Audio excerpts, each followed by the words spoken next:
Sir நாளைக்கு பழனியில் நடக்க போகிற முத்தமிழ் முருகன் மாநாடு மக்கள்கிட்ட அதோட எழுச்சி சிறப்பான வரவேற்பு இந்த மாநாட்டை பொறுத்தளவில் பெற்றிருக்கின்றது.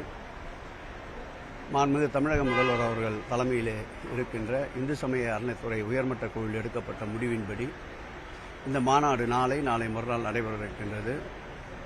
வெளிமாநிலம் மற்றும் வெளிநாடுகளிலிருந்து முருகனடியார்கள், முருகன் மீது பக்தி கொண்டு தொண்டாற்றி வருகின்றவர்கள், வெளிநாட்டிலே இருக்கின்ற முருகர் கோவில்களை நிறுவி நடத்தி வருகின்ற பரம்பரை அறங்காவலர்கள், அந்தந்த வெளிநாட்டிலே இருக்கின்ற அரசனுடைய கட்டுப்பாட்டிலே இருக்கின்ற திருக்கோயிலுடைய தலைமை பூசாரிகள் போன்றோர் நூற்றுக்கணக்கானோர் பங்கேற்க இருக்கின்றார்கள்.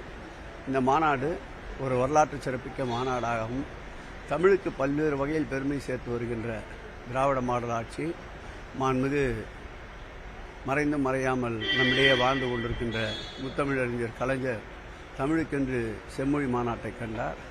அவருடைய அருந்தவ புதல்வன் மாண்புமிகு தமிழக முதல்வர் அவர்கள் இன்றைக்கு அனைத்துலக முத்தமிழ் முருகர் மாநாட்டை அவர் நடத்தி கொண்டிருக்கின்றார்.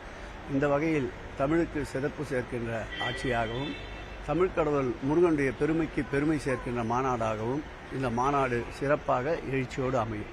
உலகம் முழுவதும் இதில் மக்கள் கலந்து போகிறதா சொல்லியிருக்கீங்க. ஸோ உலக மக்கள் அனைவருக்கும் எப்படி இதை கொண்டு போய் நம்ம சேர்க்க போகிறோம், அதுக்கான திட்டங்கள் என்ன? கண்டிப்பாக அந்தந்த நாட்டை சார்ந்தவர்கள், முக்கியமாக நாடாளுமன்ற உறுப்பினர்கள், முன்னாள் அமைச்சர்கள், அந்தந்த நாட்டினுடைய மேயர்கள் போன்றோர் பல உயரிய பொறுப்பிலே இருப்பவர்கள் இதில் பங்கேற்கின்றார்கள். நிச்சயமாக அவர்கள் வாயிலாக தமிழக திருக்கோயிலுடைய தொன்மையான வரலாறுகள், முருகனுடைய ஆய்வு கட்டுரைகள், முருகனை பற்றிய மலர் போன்றவைகளும் வெளியிடுகின்றோம். இவைகள் வாயிலாக மென்மேலும் ஆன்மீக உலகில் தமிழ் கடவுள் முருகனுடைய புகழுக்கு மகுடம் சூட்டியது போல் இந்த மாநாடு அமைய இருக்கின்றது. இந்த மாநாட்டுடைய அனைத்து பெருமைகளையும் மாண்புமிகு தமிழக முதல்வர் அன்பு தலைவர் அவர்கள் ஏசாகும். அங்கே லட்சக்கணக்கான மக்கள் அங்கே வருவாங்க சார். அப்போ அவங்களுக்கு என்னென்ன வழிகாட்டு நெறிமுறைகள் பண்ணியிருக்கோம்.